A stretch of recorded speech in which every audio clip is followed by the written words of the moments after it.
Magandang araw po sa inyong lahat. Ako po si Brother JINGS De Guzman. Kasama ko po dito si Kuya Joe Domingo.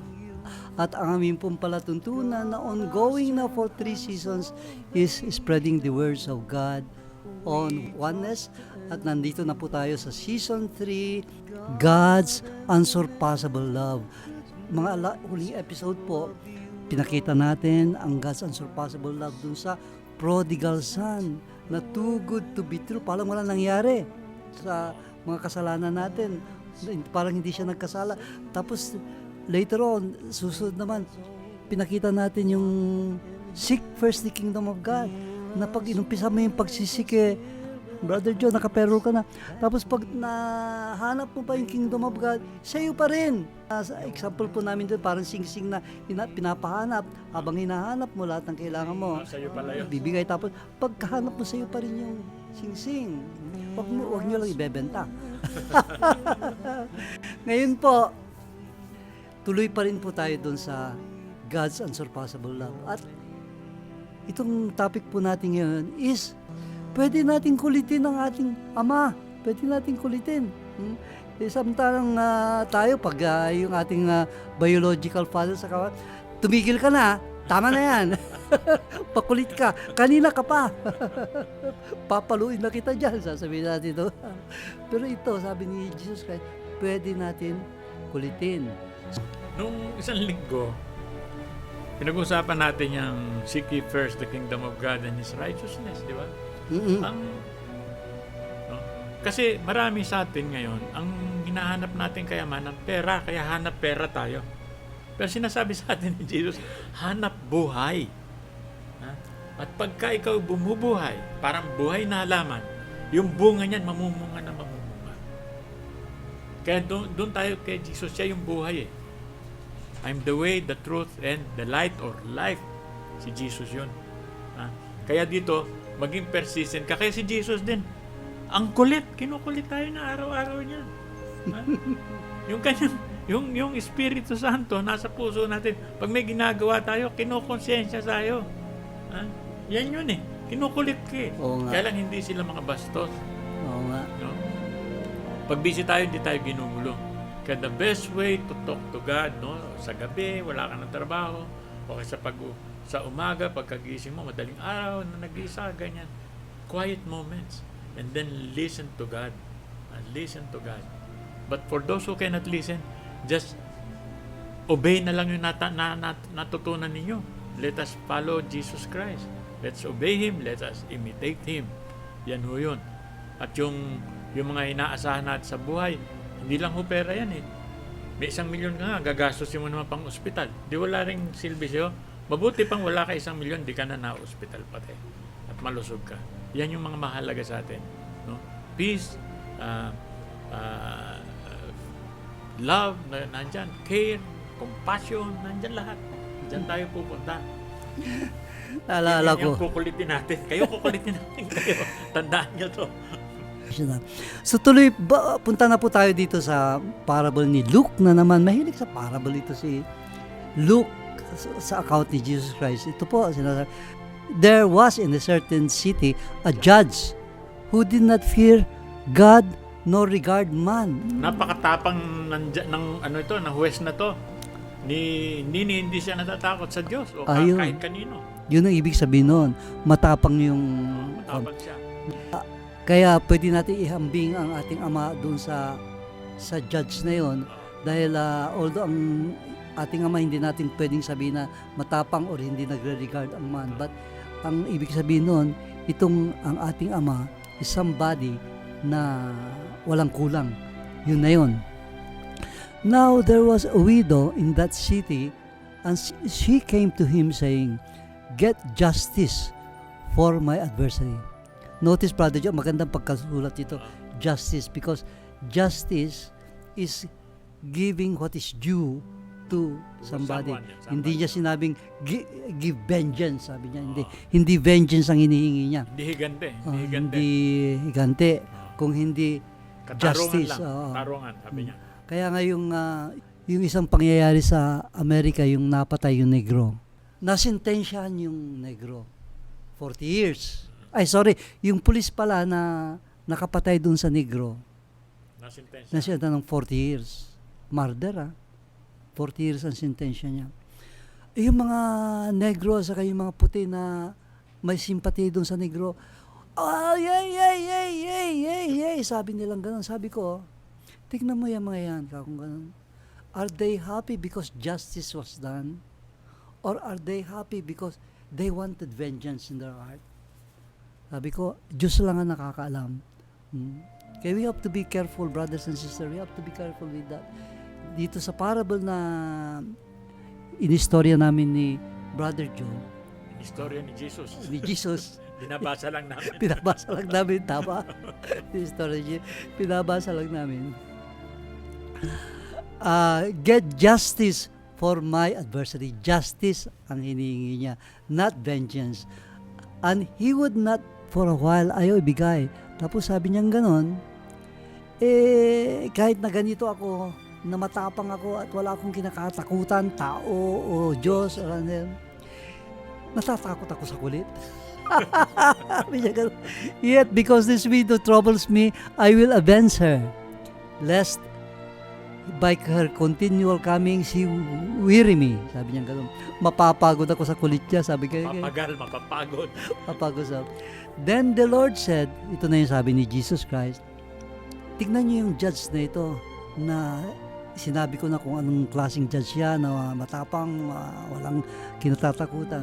Sabi niya, pag itong judge na ito, lalo pa kaya, will God not avenge His own elect who cry out day and night for Him, though He bears along with them? Sabi niya ganun.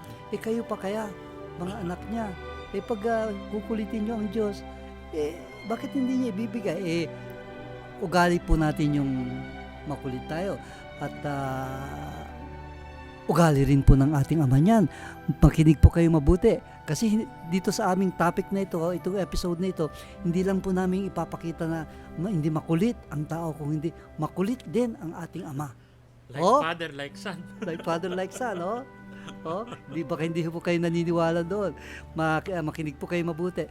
So, dito sa persistence na ito, dalawa yung example ni Jesus Christ. Kay Luke na naman. Kay Luke itong naunang judge, ito kay Luke na naman.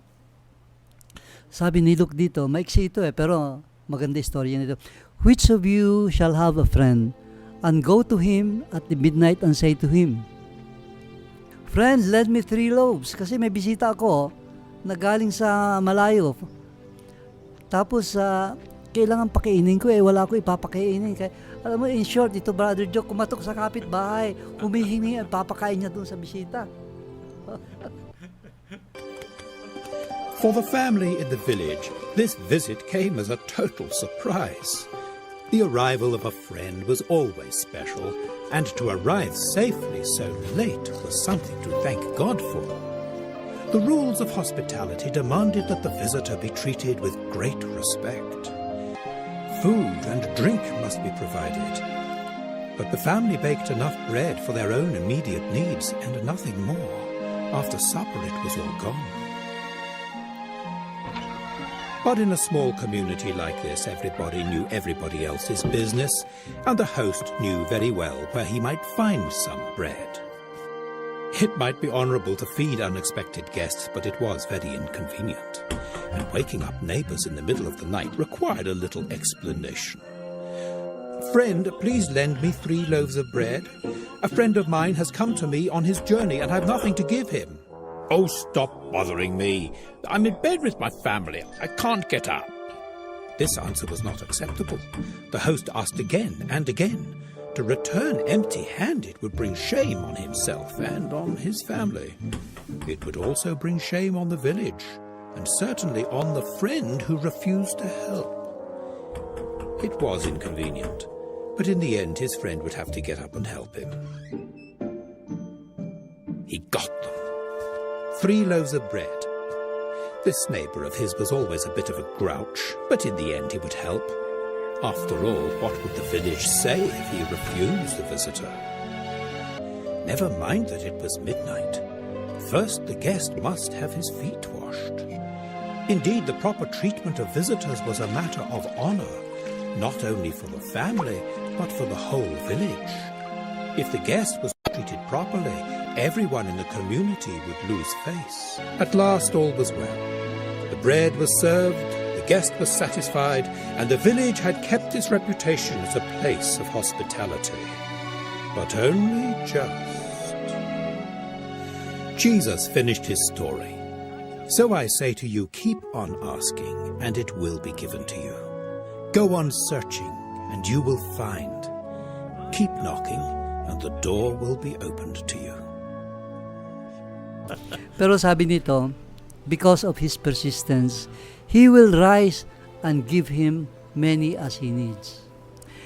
Ito, Brother Joe, yung mga scholars na naman na nag-interpret nitong pinag-aaral nila mabuti.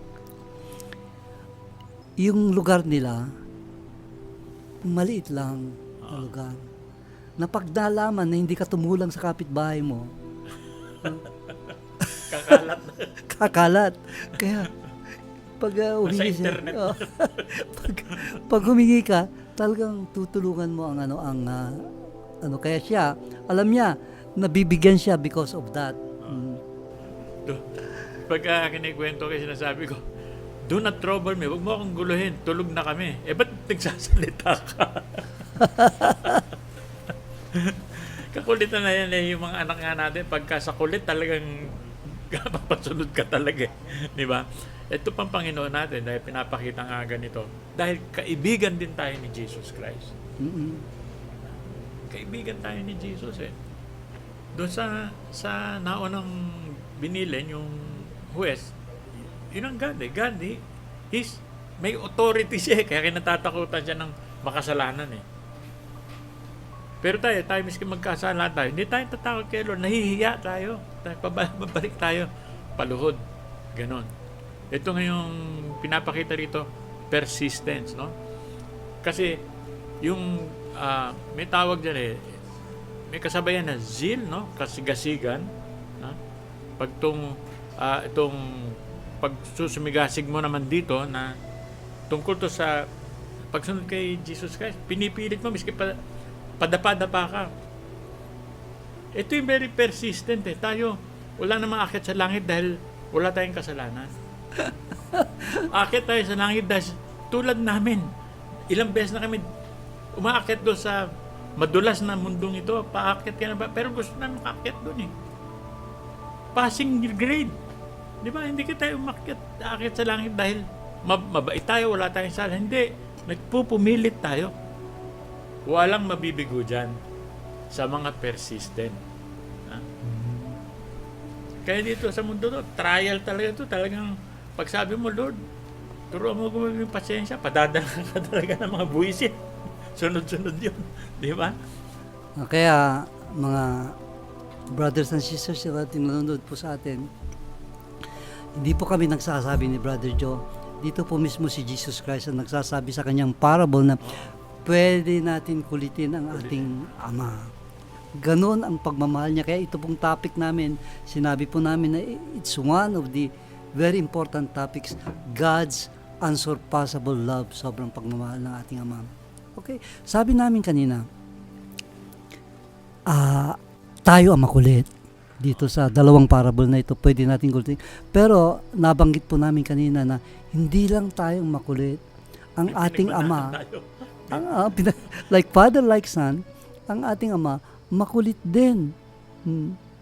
So, yung kanina, yung hinihingi natin, hindi na justified kung minsan Kasi hindi na justified kasi wag na lang, bakit hayaan natin, pinatawad ko na yan, parang walang nangyari. Bakit hindi, wag natin, unreasonable. Kaya lang humihingi pa rin, kinukulit pa rin natin ang ating Ama on something na hindi na dapat natin hingin. Pero kinukulit pa rin, bibigay pa rin niya. Wow! Dalawang parable po yun. Ngayon dito po sa isa, sabi namin dito sa ating spreading the word of God on oneness, here is a beautiful parable, nakasulat po dyan, here is a beautiful parable of Jesus on how it is He, God, Jesus also who is persistent in asking. At kay Luke na naman ang nagsalaysay. Sabi niya dito, a certain man gave a great supper and invited many. There's a story like this in the Gospel of Luke, chapter 14. It was told by Jesus, and it's a story about invitations to a dinner. It was a Saturday, and one of the Pharisees had invited Jesus to lunch. During the meal, Jesus told the men a story. The story was about hospitality, but it was also a parable about the kingdom of God. A certain man, said Jesus, gave a dinner and invited many people. The custom was to draw up a list of guests, usually important men in the community, and send out invitations several days before the meal. In this way they could say whether or not they could come, or what circumstances prevented them. Preparations got started several days before the dinner. The honor and reputation of the host depended on the excellence of his hospitality. The quality of the food must be outstanding, the presentation perfect. When everything was ready on the day of the dinner, a servant was sent out to remind the guests it was time to come. It was the custom to hang a special cloth in front of the house. While the cloth was visible, the invited guests knew they were welcome. But after the third course of the meal, it would be removed, and then it was too late, the door would be closed. When the servant came to the first guest, the man had changed his mind. I have bought a piece of land, and I must go and see it. I ask you to have me excused. Strange. Surely the man would have looked at the land before he bought it. The next guest also made excuses. I have bought 5 yoke of oxen, and I'm going to test them. I ask you to have me excused. This could not be true. Nobody would buy cattle without first inspecting them. When the next guest was requested to come, he did not even apologize. He just made a statement. I have married a wife, therefore I cannot come. Did he not know he would be married by this day? Nagdahilan para hindi makapunta. Like us. Sabi dito, we always have reason not to follow Jesus' words.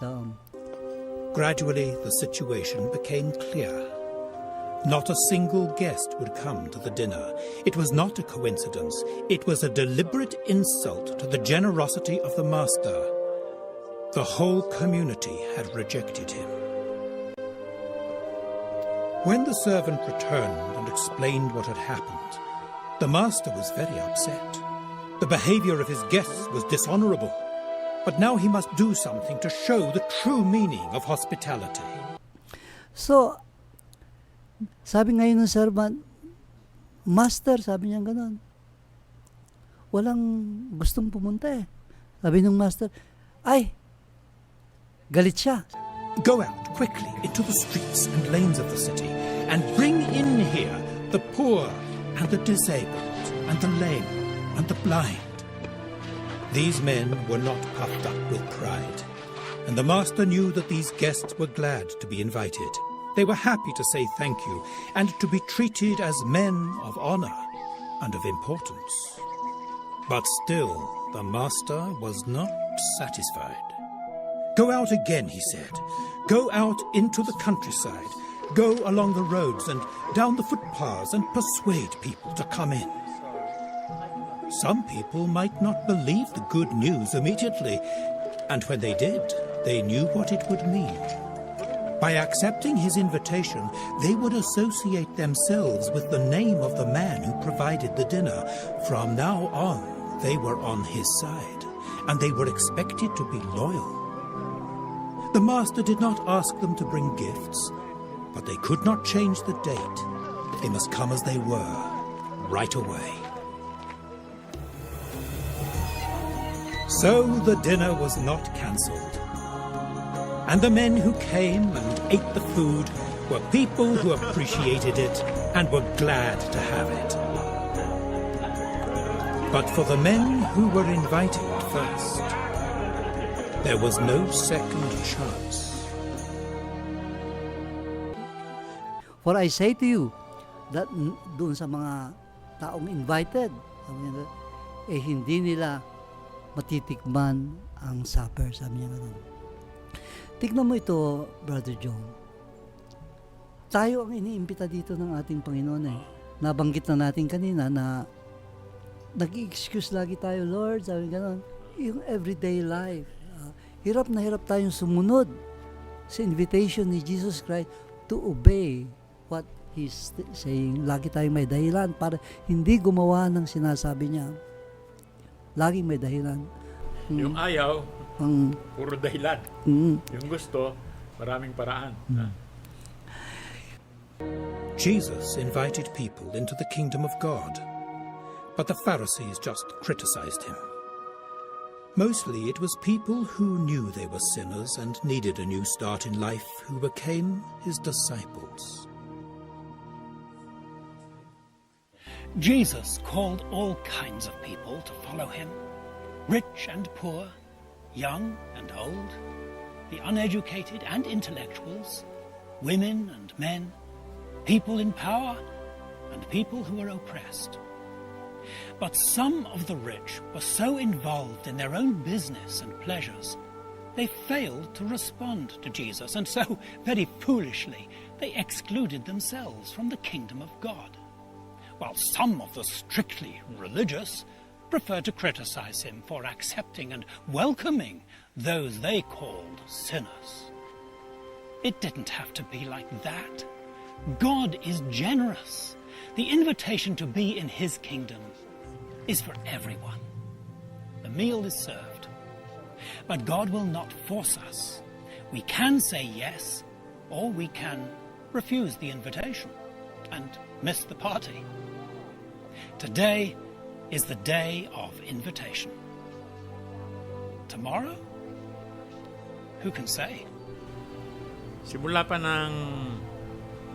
ng kabataan natin, iniimbita tayo. No? Iniimbita tayo. Sa school na nga, doon na nga, napag-aralan natin. Pero ako mismo, nag-umpisa kong makita ang kahalagahan nito. Siguro, 10 years na ako after college.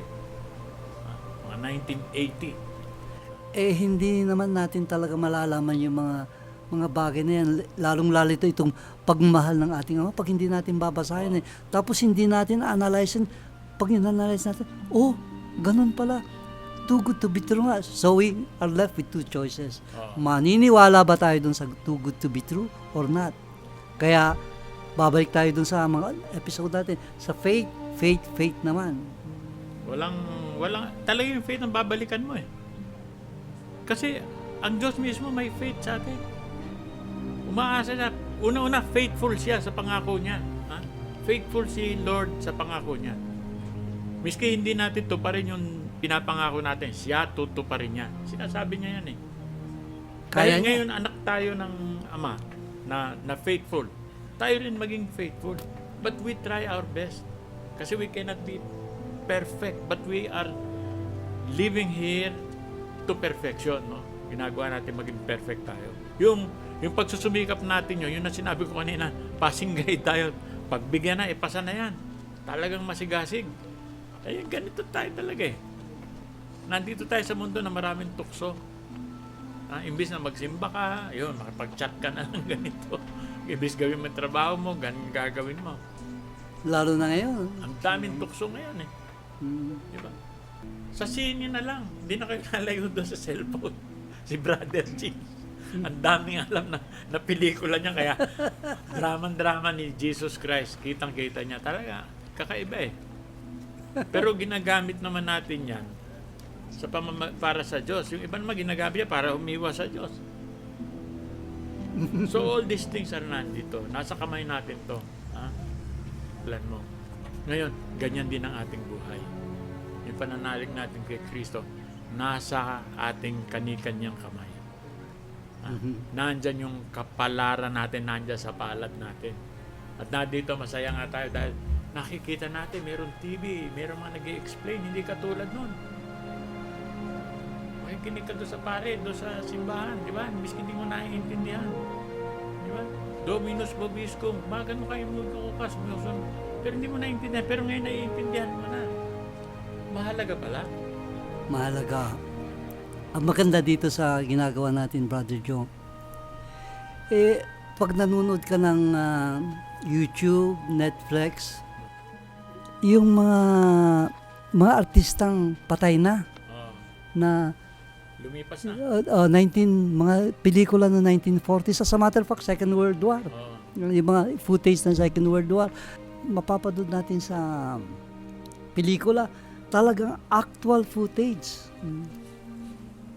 Kaya pagdating po ng araw, mga 20 years from now o 30 years from now, yung mga bata po dyan, sasabihin nila, ay, panoorin nyo si Brother Joe saka si Brother Jings sa TV. Kami ni Brother Joe doon, nasa langit na kami. Hopefully, nagkukuyakoy na kami doon. Yes. Oo. Pero, ang maganda po ngayon, sa ngayon, nasa Facebook. Siguro 1 billion ang nasa Facebook ngayon. Pagdating ng araw, halos lahat ng population ng mundo siguro nasa Facebook na, saka sa YouTube. Samantalang si Paul nung araw, hirap na hirap siya. malunod siya, makakagat ng ulupong. But you know, God has always a plan. God has always a beautiful plan for everything. May plan. Nagkaroon siya ng plano sa amin ni Brother Joe. Sa inyo rin po, may plano. He knows our hearts. Kaya ang kailangan lang natin, paulit-ulit po namin sinasabi, is our desire. And God will give us the grace and the power to do what we want to do. What if we desire? Basta sinabing, babalik kami sa'yo, gagawin namin itong we will seek you, titignan niya. Sabi ni Jesus, alam niya sabi ni Peter, you know everything. Sabi niya gano'n, sabi ng babae, you know everything.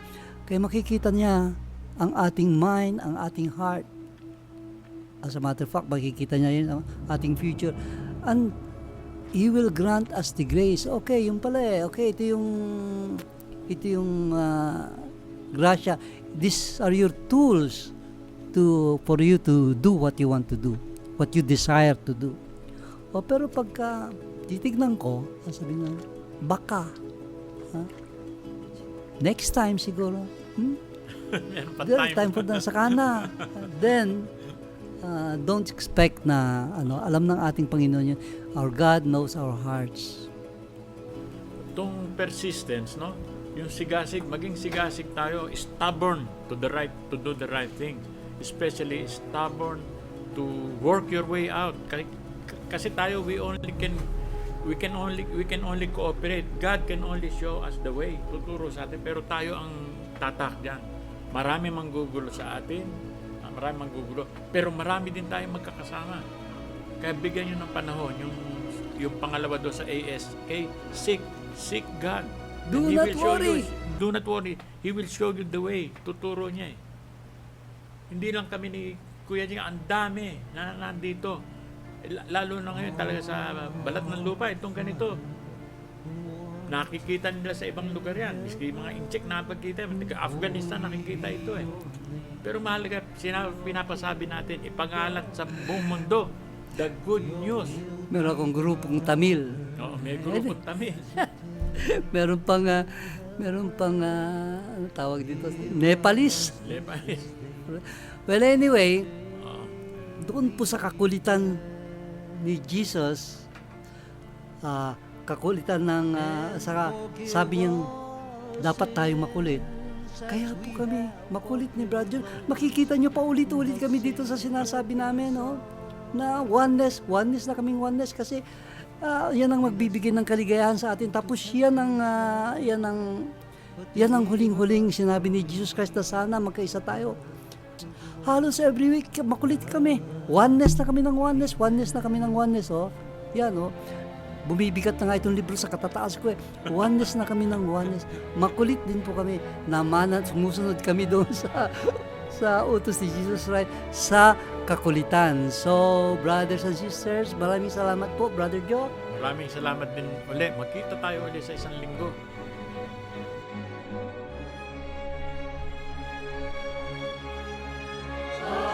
Amazing grace, how sweet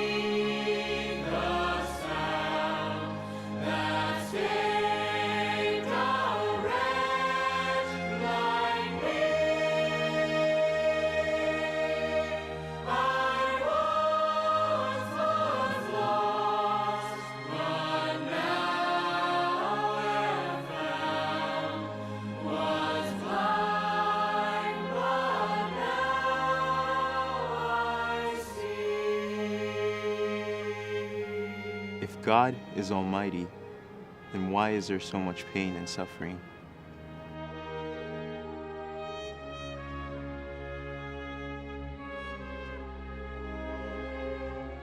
Is God responsible for the pain in this world?